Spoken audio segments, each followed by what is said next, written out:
پروردگار نے جو عیسائی کریمہ میں ارشاد فرمایا کہ ہر چیز فنا ہو جائے گی، اب ہر چیز میں ساری چیزیں کائنات کی آ جاتی ہیں، چاہے وہ زمین ہو یا آسمان ہو، چاہے ہو یا پرند ہو، حیوان ہو یا نباتات ہو، ہر چیز فنا ہو جائے گی، ختم ہو جائے گی۔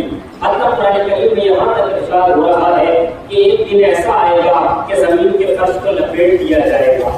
آپ فرش کو اگر کہا جائے کہ جانماز کو لپیٹ دیجیے تو دو ہی طریقے ہوتے ہیں لپیٹنے کے، یا تو اس کو ایک سائڈ سے پکڑا جاتا ہے، اوپر سے پکڑیں گے اس طرح سے اس کا رول ٹائپ کا بنا دیا جاتا ہے، لپیٹنا اس کو بھی کہا جاتا ہے، یا یہ کہ اس کو چار مانچتے کر کے رکھ دیا، اس کو بھی کہا جاتا ہے کہ ہم نے لپیٹ کے رکھ دیا۔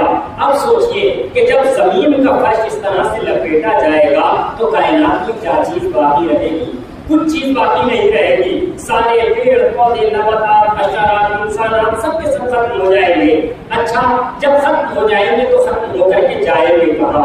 کہیں تو جانا ہوگا، تو اور ہم جب پوچھتے ہیں کہ جائیں گے کہاں تو قرآن کریم ہمیں خود بتاتا ہے، اور ایسی آیت ہمارے سامنے آتی ہے تو الحمدللہ جتنے یہاں پر تشریف فرما ہے سب کو وہ آیت کریمہ یاد ہے کہ ہمیں جانا کہاں ہے۔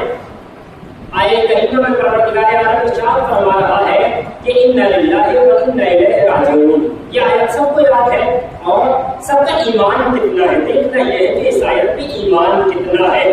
اگر عزیزان گرامی ہمیں پتہ ہوتا ہے کہ ہمیں پلٹ کے اب گھر جانا ہے، یقین ہے ہمیں کہ اب ہم یہاں سے گھر جائیں گے، تو گھر سے ہم پوچھ کر کے آتے ہیں کہ اگر کسی چیز کی ضرورت گھر میں ہے تو اگر بتا دی جاتی ہے کہ فلاں چیز لے کر کے آنا، آپ بتائیے لے کر کے جاتے ہیں یا نہیں جاتے؟ لے کر کے جاتے ہیں۔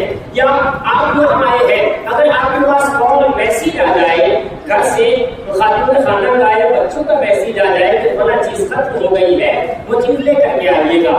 اب آپ بتائیے کہ اگر آپ کی توانائی یا آپ کی طاقت ہماری قوت میں ہوگا تو ہم لے کر کے جائیں گے یا نہیں لے کر کے جائیں گے؟ سیدھی سی بات ہے، لے کر کے جائیں گے۔ کیوں؟ کیونکہ وہاں سے کہا گیا ہے کہ آپ اس چیز کو لے کر کے آئیے گا، اس چیز کی ضرورت ہے۔ اب مجھے بتائیے خداوند عالم نے کیا کہا نہیں ہے؟ بتایا ہے یہ انسان کو کہ تمہیں ہماری طرف پلٹ کے آنا ہے، اور جب ہماری طرف آؤ تو یہ چیز لے کر کے آنا، نماز ساتھ میں لے کر کے آنا، روزہ ساتھ میں لے کر کے آنا، حج ساتھ میں لے کر کے آنا، خود ساتھ میں لے کر کے آنا، زکات ساتھ میں لے کر کے آنا۔ سوچنے والی بات ہے، جب بار بار کہا جا رہا ہے، اگر ہم سے ہمارے گھر والا کوئی ایک بار کہہ دیتا ہے کہ فلاں چیز لے کر کے آنا تو ہم اس کو ترک نہیں کرتے اور لے کر کے جاتے ہیں۔ پروردگار عالم صبح شام کہہ رہا ہے، قرآن برابر کہہ رہا ہے کہ دیکھو جب وہاں آؤ گے اور گھر پہ جانے کے بعد یہ بھی رہتا ہے، اگر ہم